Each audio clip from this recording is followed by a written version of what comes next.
از مرگ مشو غافل، این چرخ زمان آخر بیرون کند از جسمت این روح و روان آخر.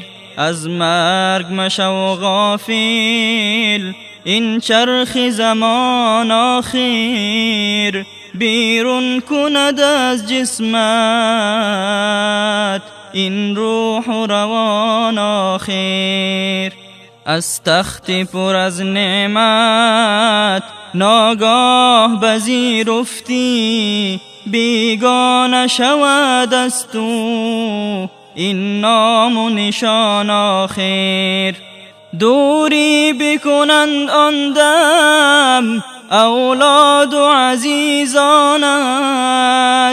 دوری بکنند آن دم اولاد و عزیزانت، بیزار شوند از تو یاران جهان آخر.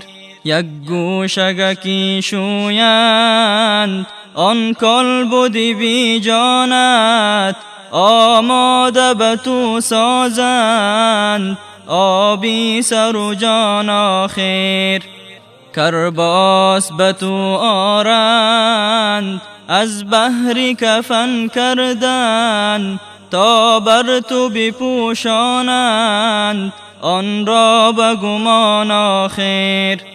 تابوتی تو را گیرند از خانه به دوشی خود، تا قبر برند آنها چون باد دوان آخر. در قبر تو را مانند از شوکت انسانی، بابیل سرت ریزند آن خاک گران آخر. مردم همه برگردند از بام سری قبرت، در خانه خود مانی تنها تو بدان آخر. آن لحظه نکیر آید گوید که بگو بر من ربک ما دینک ای بنده آن آخر. از مرگ مشو غافل، این چرخ زمان آخر بیرون کند از جسمت این روح و روان آخر. گوید که رسولت کیست اظهار بکن نامش، چون شخصی مسلمانی دانی همگان آخر. گویی به جوابی او من بنده سبحانم، پیغمبری من احمد آید به زبان آخر.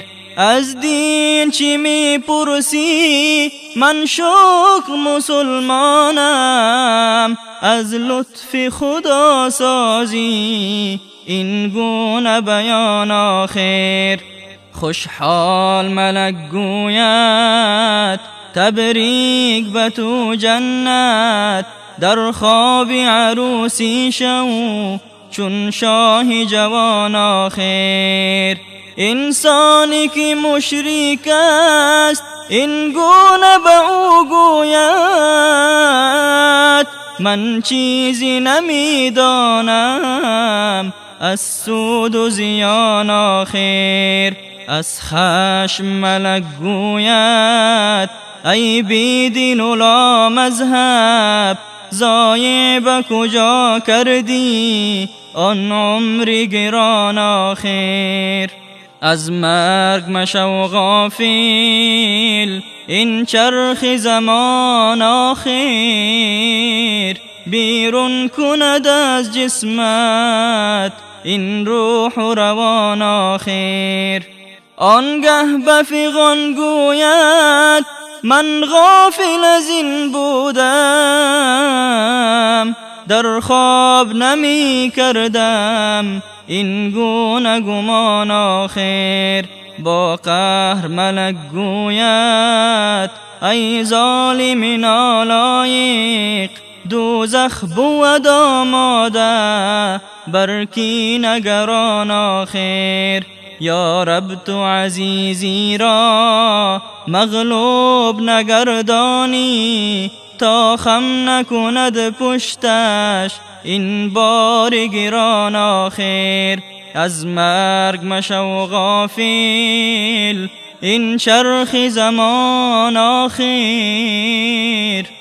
بیرون کند از جسمت این روح و روان آخر.